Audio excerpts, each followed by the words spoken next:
Hi and welcome back to video 3 of Make $10,000 Guest Blogging. I'm so excited to have you here, and I want to thank you for all the feedback and the questions I've been receiving through each of the videos. It's wonderful, and I am going to take some time today to really respond to your questions, so I do absolutely thank you for that. Just before we go into the new content today, I'd like to cover and just recap what we've been talking about in the past two videos in terms of the opportunities and benefits of guest blogging. So the beauty of guest blogging is it offers value before you ask your reader to do anything. So for example, with a Facebook ad, someone might see the ad and you're immediately asking them to subscribe to receive something. Whereas a guest blog, the readers actually read and get tips or help from you to solve a pain point before you ask them to subscribe. So they're far more likely to do it. Guest blogging is also a great long-term, low or no cost opportunity for you. So for example, with Facebook ads, once you finish the campaign or once you finish paying for the ads, they aren't available anymore. Comparatively, guest blogs are around. They remain published long term. So you can be picking up subscribers from a particular post 2-3 years into the future, especially if it was received well to start with and has got good search engine optimization. So it can really add long-term value to your business. You're also able to network and create collaboration opportunities with peers in your industry through guest blogging. So because you're writing something really valuable, a really great post, the host of your post gets great value. They have great content for their website. You, of course, get exposure to their network and to their readers.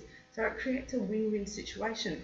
And assuming that the opportunity goes well, of course, there are other things that can come up in the future. For example, you might decide to write a program together or co-promote each other's programs, something like that. So definitely opportunities there in terms of long-term relationships with the host of your guest post.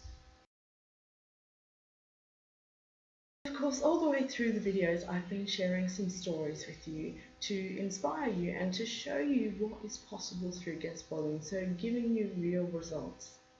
So today I want to tell you about Karen Wiseman.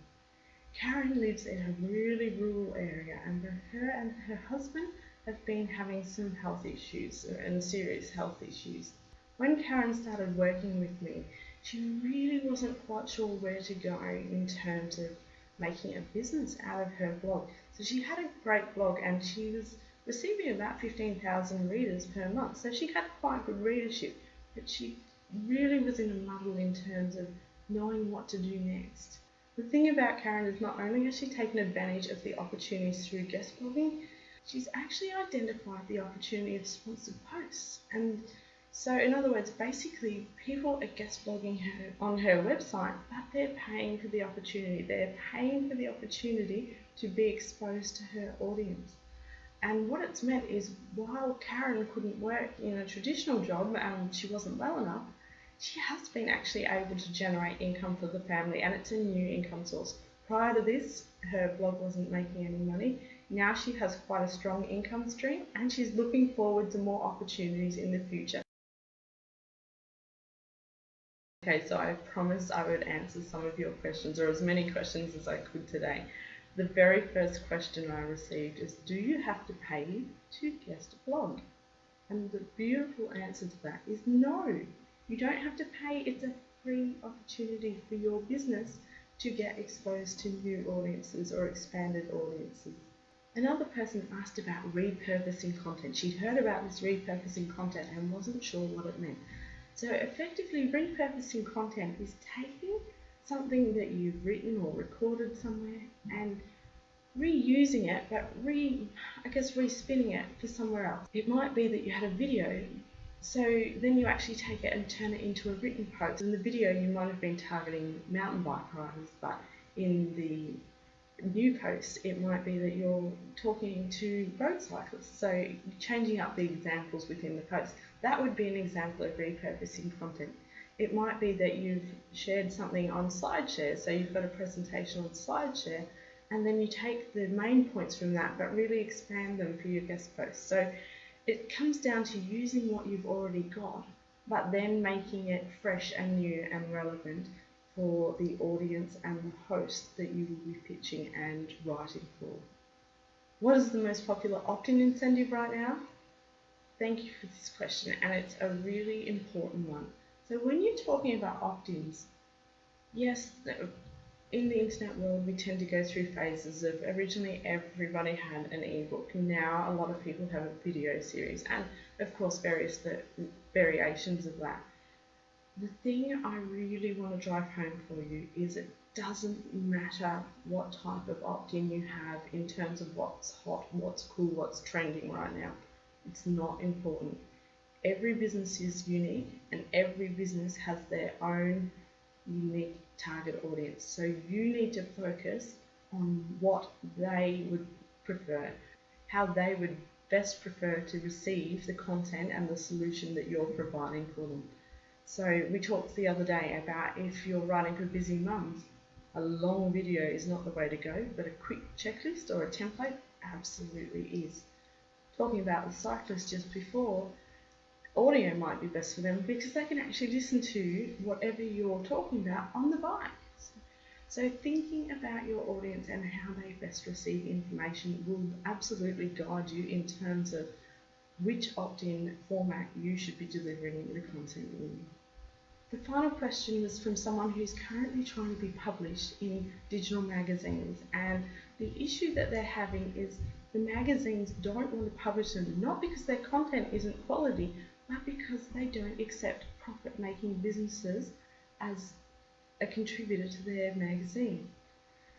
So look, my suggestion to you would be, what can you offer the magazine and their subscribers, their audience, over and above a guest post that may change their mind? Now, I'm not guaranteeing you will get accepted, but what can you offer in addition to the guest post that might persuade them to allow you to be published there? So is it an additional checklist? Is it a short audio series? What can you offer them that's low cost for you to produce, but will be the extra sweetener in terms of getting your post published? So thinking through what extra value can you offer that may persuade them. And thank you to everyone who submitted those questions. Even if you didn't, perhaps you found some tips or some value from the answers, so I hope it was useful for you. One of the ways you can make money from guest blogging is to set up an autoresponder series. Now there's a couple of key things to actually have people convert to become buyers. The first thing to bear in mind is to know exactly what outcome you want at the end of the autoresponder series. So what offer do you want to make your potential buyers? Whether it's a product or service, what is it that you want them to buy? And then based on that, you need to set up autoresponder content that leads them to know you, to like you, and to trust you before you make the offer. You need to have know, like, and trust before you make the offer, or they won't purchase from you. So recapping, you need to know the offer you're making, and of course make it, and have know, like, and trust. Also consider the value of the offer. The higher the cost of the offer that you're making, the more you will need to build that relationship before someone is willing to buy from you. So while an autoresponder series might normally be, say, 5 to 7 autoresponders, it might become a little bit more if you have a high-priced item or service. So bear that in mind. And now I want to move on to a really fantastic exercise. I want you to have a look at guest blogging from the big picture, from the overview. If you haven't already, I'd love you to grab a pen and a piece of paper ready for this exercise. I want you to imagine for a moment that you're Cheryl Woodhouse.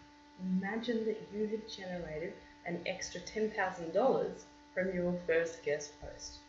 What would that mean for you? Write down, what would it mean to you, to your business, to your family and loved ones? What would an extra $10,000 mean for you? Or perhaps you've generated an extra 5,000 subscribers. how would that affect your opportunities in the future in terms of launching new products or services? What would you do with an extra $5,000 a year, or $10,000, or even $50,000? What would that mean for you and your family and your business? I want you to get really honest and super specific in terms of what that would mean for you. What would you do with the extra money, the extra funds? Take a minute and write that down. Have you got that down? How does it make you feel? In the next video, I am going to have an offer for you, and if you are ready to take your transformation to the next level, to take your business to the next level, you need to watch it. Those things that you've just written down, that you've imagined, they can be real for you. You can achieve them. For me, it was a month-long trip to the USA. I wanted to attend a couple of conferences, and I've had the opportunity to travel in the middle. That's the type of result that guest blogging has created for me.